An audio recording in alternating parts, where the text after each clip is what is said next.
Hey guys, welcome back to our channel. For those of you that are new here, my name's Mary. So if you saw our empty house tour, you know you're looking at our dining table. Good news, we do actually have the dining table that we ordered. It's now here. I love it. It's really pretty. I did go with 2 different chairs on each end for the captain chairs. I just really like that look of having the captain chairs higher than the rest of the dining chairs. So now that, hey babe, now that the actual table and the actual chairs are here, I want to talk about making this place a little bit prettier and kind of dressing it up based on the vision that I had. My vision is to have a big tree back in that corner over there, maybe a fig tree, tall green, to the corner. And then I want a rug. I'm thinking a 9x12 or a 10x14 because of the size of the dining table. The dining table is 114 inches long from end to end. So I don't know, I would like kind of like a dark rug, but that also pulls in some neutrals. I would also like some vases or something to go on one side over here. And then something that I'm thinking about, initially when I designed this house, this back accent wall was going to be a lighter color. But then I fell in love with this urbane bronze and ended up painting the back of the dining table that color. But now I just feel like the chandelier is kind of muted behind, with having that dark wall behind it. It was really going to stand out previously. Well, it did stand out previously when the wall behind it was white. So I am considering changing this chandelier to something bronze that's just going to stand out really pretty behind this wall. Let me know what you think, but that's my thought right now, just because it really looks muted behind that wall and almost makes it look plain, but then at the same time there's some elegance to it being muted behind it. And I want to get some rings as well. I really wanted those dining chairs with the back pulls, but I couldn't find one that was really comfortable and that was going to be the height that I needed the chair to be. So I got some back pulls and I think I'm going to install them. So let's see, hopefully. Back to reality, guys. We have kids, so I am going to quickly make breakfast and we can get right into making over this dining space.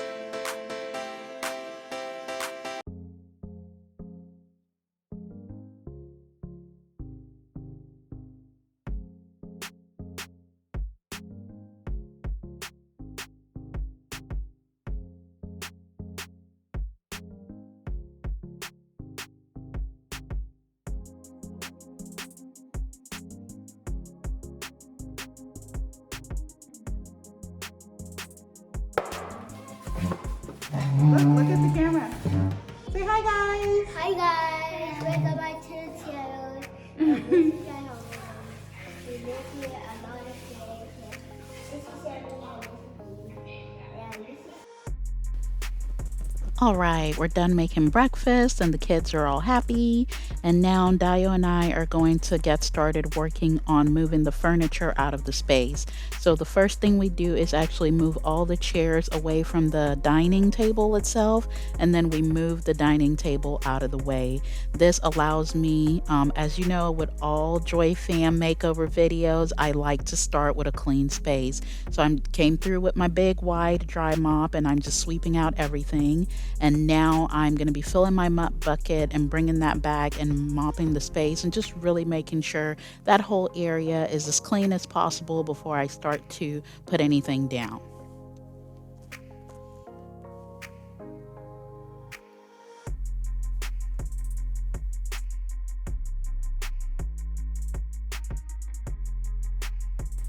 Because we have a trestle dining table, which means it has that extra ledge on the bottom between the legs, I actually realized that we had some stuck on food on the floor, and had to get a heavy duty brush to basically scrub that off and before I could just finish cleaning up the space. So I did take your advice and I looked at the mop head again and tried to adjust the height, but this really is as tall as it gets. I actually pulled it all the way out to the point where the pieces came apart. So it's just a little bit short for me, but I did try to extend it as far as it could go, which made it a little bit better, but it's still pretty short. But it does the job. I really like the finished product, so I'm going to keep using it for now until I find one that I'm sure is a longer mop head. Now everything is all dry and I have grabbed my orange tape and I'm going to be marking out on the floor where I want the rug to be. The rug that I got is a 10 by 14, so I'm just counting my tiles. Each of my tiles, the width is 12 inches, so I'm just counting 10 of my tiles and putting the tape down. Since I'm going to be unrolling this myself, I kind of want to give myself a visual guide for where the rug should not go past so that it's even on the floor like I like it. So I'm just unwrapping my rug pad here. I did get this from rugs.com, but I've actually seen this rug from several different carriers since I purchased it. So I got a 9 by 12 rug pad, but a 10 by 14 rug. So unraveling the rug pad, trying to straighten it all out, make sure the edges are hitting where I need it to hit and that it's not going to be showing beyond the rug when I go to lay the rug down.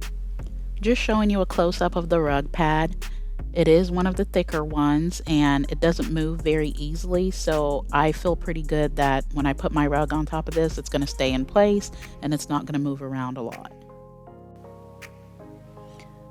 Now I am ready for my rug and I am just going to be bringing that over here and unwrapping it. And this is the first time I'm actually going to be taking a look at it. I'm opening it right now for the first time.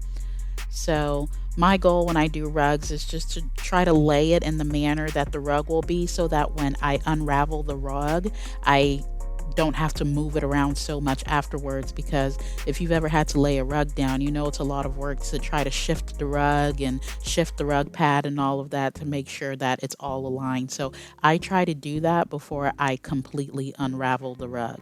I really love this rug, guys, and it's hard to see right now because I have so much light coming in from the window, but I am reading the directions on the rug. It comes with directions, and it actually says you can vacuum the rug, lay the rug down and vacuum it to try to get some of those creases out. So while I'm making sure it's in the perfect spot, after that, I'm going to be grabbing my vacuum and trying to see if that'll help me get some of those creases out of the rug.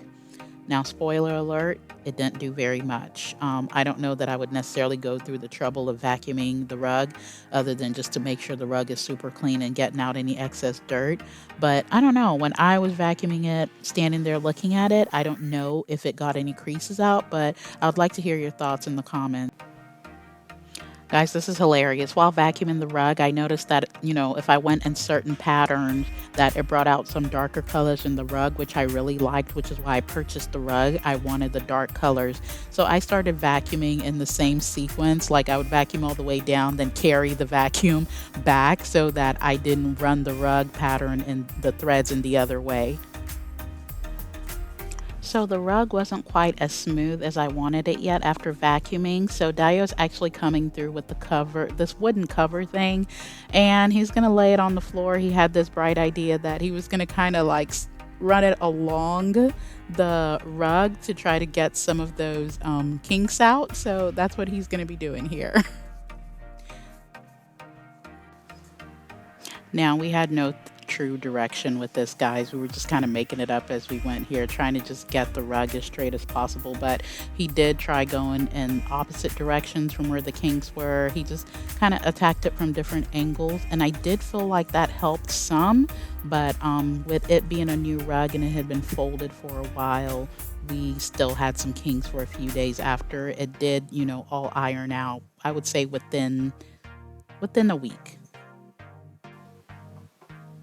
So I did decide to move the angle of the camera just so you could really see the rug and see how pretty it was, because from where you're looking at it right now, previously it looked so light, and then now from this other angle you can kind of see the patterns in the rug and just those dark colors that I really liked. Again, because this area is right in front of glass double doors, there's so much light shining in, and with the reflection of the camera, you can't really see all of the pattern. So I will do a close-up on the pattern of the rug, but it is just really, really pretty. And on the end, it has like the fringes.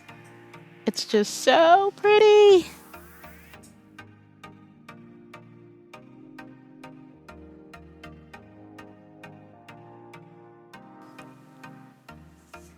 Now that the rug is down and straightened out as much as possible, we can now start returning the dining table to where it needs to be.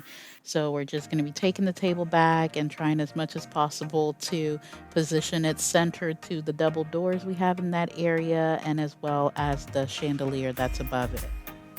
Now that the table's back, I'm going to be working on returning the chairs back to their original position. So putting my captain chairs back, my side chairs, and just beginning to add some of those other pieces. I'm really excited and liking how it's looking already by just that rug that's on the ground.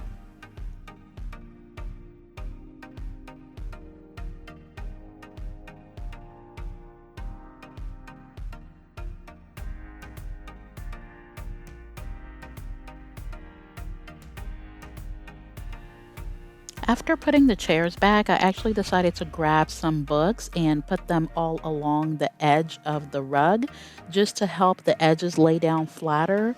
I don't want any of the kids running and tripping over this because the edges are lifted. So I just grabbed some extra books that that I have around the house, mostly hardcovered books and albums, and I laid them all along the edge of the rug to help the edges lay down and hopefully get some more of those wrinkles out of the rug itself. If you remember, I had put some orange tape down on the ground as a guide for where my rug should stop. So I'm just going through and peeling those off the floor now that my rug is already down. I think it's looking really pretty already. Let me know what your thoughts are in the comments. So I am unboxing this vase. This is actually supposed to complement the Joshua vase that I got from Pottery Barn that I have on my entryway table. This is more of like a bowl style version of it.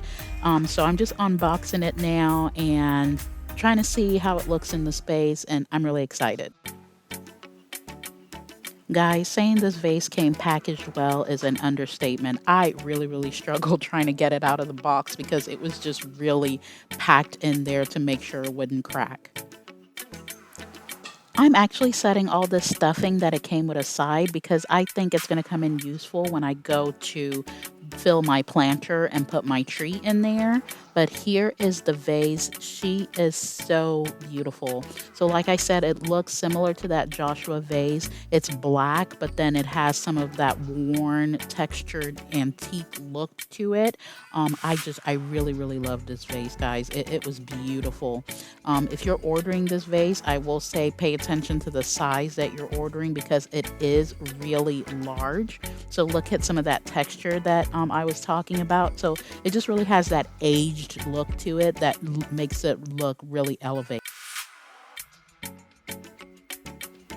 Guys, I'm so excited about how this vase looks. Now, I have some ideas of putting some moss or some small plants in there, but I haven't purchased anything yet. So if you see anything really cool or have any ideas, please leave them in the comments below. So now I'm just going to be grabbing our tree. Now, a couple of weeks ago, we had to have our cabinets redone. Guys, that is a story for another day. Well, that happened to be the same day that West Elm was delivering this fig tree that I purchased. And so my husband actually had them put it into the garage so it wouldn't get damaged instead of having them set up the tree in the house. So I just dragged that box in from the garage, and now I'm going to be unboxing it. And I have no clue what this tree looks like in the box. I'm really hoping that I can just open the box and pull it out and it's ready to go. But when I open the box, it looks like it's two separate pieces. So I'm gonna have to do a little bit of work here to put it together. So I'm actually going to be standing the box up because I think it's going to be easier to get the tree out of the box that way. So I'm just going to scoot it out and so you guys can see what it looks like. But long story short, guys, I didn't realize that my battery camera died, and so you didn't actually get to see me pull the tree out of the box. But it did come as two separate pieces. So what's in the pot and has the stick, and then the other part was the actual tree part there, and there's a connection that I have to make. So I'm gonna basically put the top piece into the bottom piece and turn it slightly so that it locks in place. And it is you would not be able to tell that they were two separate pieces. I was actually quite impressed by the design of this. So this is what the tree looks like out of the box. It is a 7-foot tall fig tree. I really wanted to order the 8-foot tall one, but they were out of stock at that time. So now I'm just going to be working on opening up the leaves and just making it look really natural. So I'm going to be playing with it. The leaves of this are bendable, so I'm opening them up, I'm turning them in different directions, just trying to make it look as realistic as possible and just really styling it for what I want. They do have the brown buds in the center like a fig tree would, and so I wanted some of the areas to show that and some of the areas to be covered. So I'm just going to play around with that here a little bit, and I'm also going to have to figure out how to add a little bit of height to this. Even though it's 7 feet, I wanted it a little bit taller, so that's something I'm also going to try to figure out.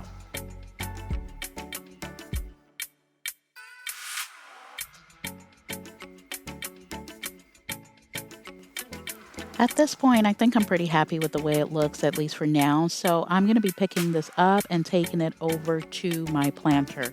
If you guys remember, I got this planter from Target a couple of weeks ago during one of my hauls, and I'm just really excited because it has that concrete feel to it, and I feel it's going to tie in our living room fireplace into this dining space a little bit more too.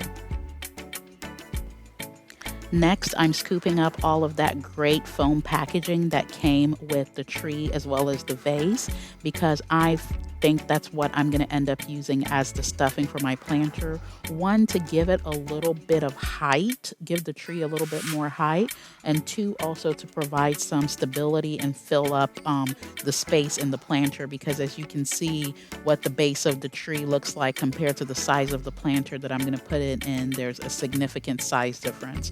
So I'm going to be cutting down some of this foam to stuff into a burlap sack, and then ultimately put all of that into my planter. What I first did was actually cut those foam pieces and put it at the bottom of the planter, and then I thought when I was done doing that I would put my tree in the burlap sack and then put that in the planter, but that didn't quite work out. So even though you're seeing me put stuff, the foam directly into the planter right now, I am actually going to take all of that stuff back out and put in my burlap sack first, and then make all of that base inside of my burlap sack and tie it when I'm done.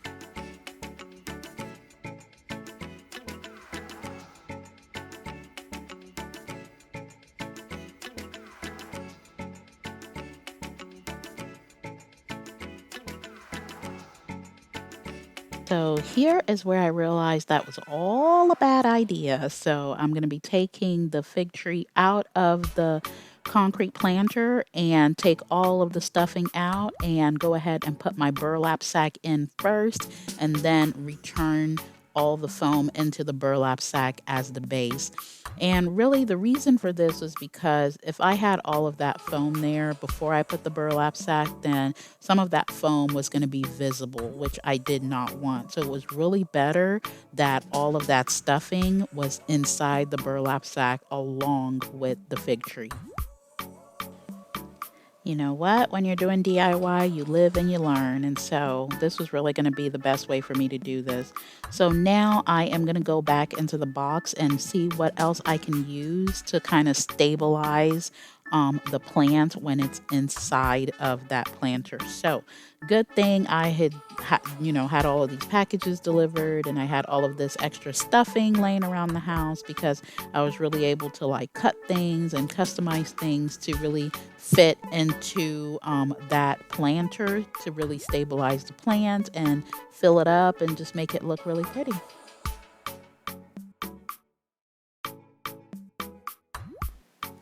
Now my tree is all stable, my planter looks very well filled, and I am ready to go ahead and tie off my burlap sack. And I just really like the way this looks. I actually contemplated using soil just to make it look more realistic. But, I just got a little bit concerned with having soil and the plants and such a big planter in the house. When I have little kids, they might get in there and then get that dirt everywhere. So I think this burlap sack method was really the best thing for me and what I was trying to achieve.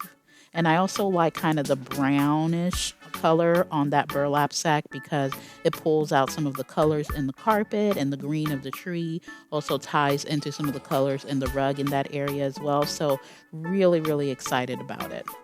So I'm cutting off a piece of a second burlap sack, and I'm going to use that as a ribbon to essentially tie off the sack that I put into the planter. There she is, y'all. It is beautiful. So I was successful. I was able to raise the height of the plant a little bit like I wanted. And I just really love the burlap and the tree and the concrete pot and how that all sets off the dining space.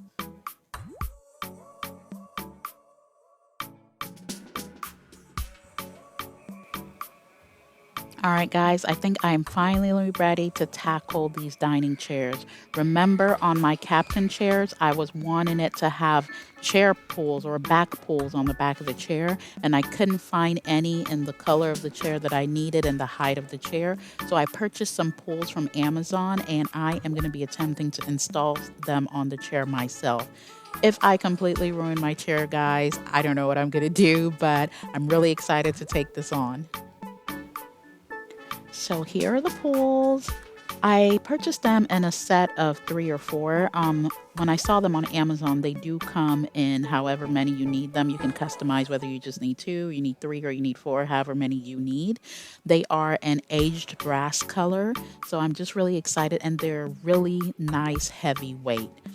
So if you're going to tackle this, something that I will advise you to do is make sure that your chair has a wooden frame, because when you go to install these, you want to make sure it's installed in the wood frame of the chair.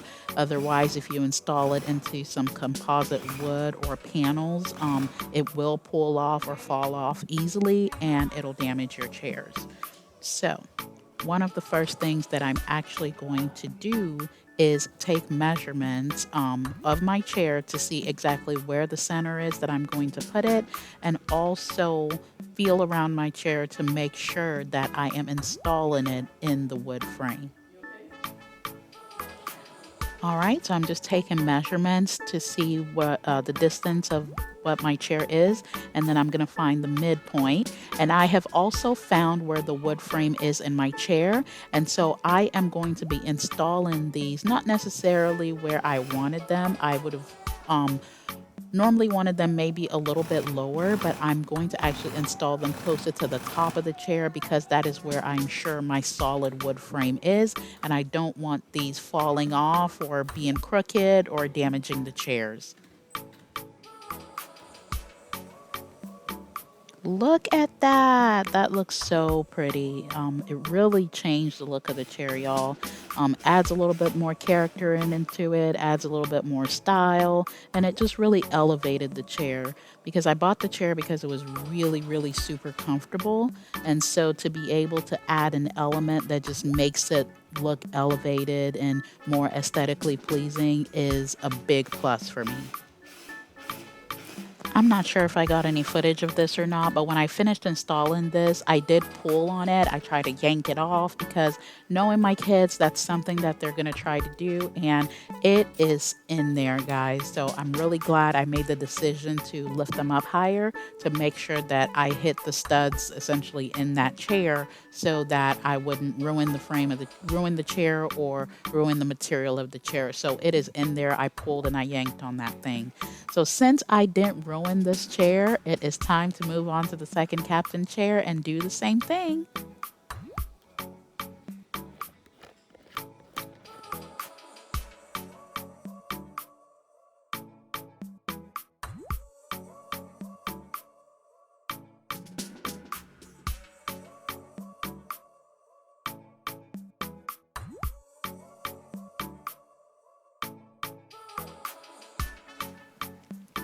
Like I said at the beginning of the video, since we painted the back of this dining room wall, we changed the paint color from white color to this darker color. I feel like the chandelier in this dining space is a lot more muted, and I am not sure. I kind of want to try something brass to see if that pop of color really sets the space off, or whether I should keep the chandelier that I already have. So while I was doing a little shopping, I found this chandelier at West Elm. It reminds me of an umbrella a little bit, the arms of it. And the reason I really liked it is because if you remember the pendant lights over our kitchen island, it has those similar arms, and I thought it would really tie in the space very, very well. Now, this chandelier comes in two different sizes. It comes in a 30-inch wide and a 45-inch wide.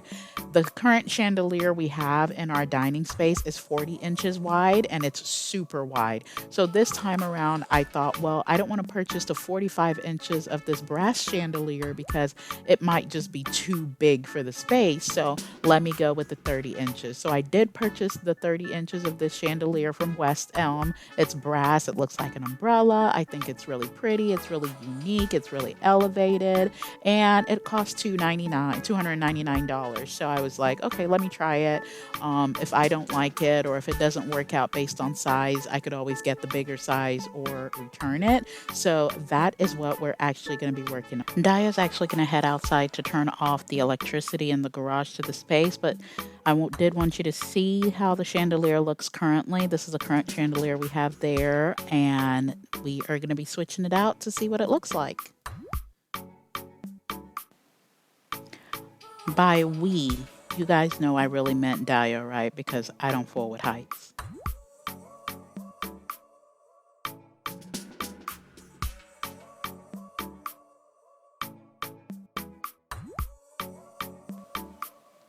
There it is. So Dayo's just putting some bulbs in, and then he's going to be adjusting the arms. So the arms of these are adjustable for you to be able to put them in any pattern that you want. So you can keep them this way where they're all kind of in the same direction, or you can turn them around, which is the look that I really wanted to see because of my kitchen island pendant lights that are in the same pattern. So Dayo's going to be turning them around for me here, and they look really, really pretty.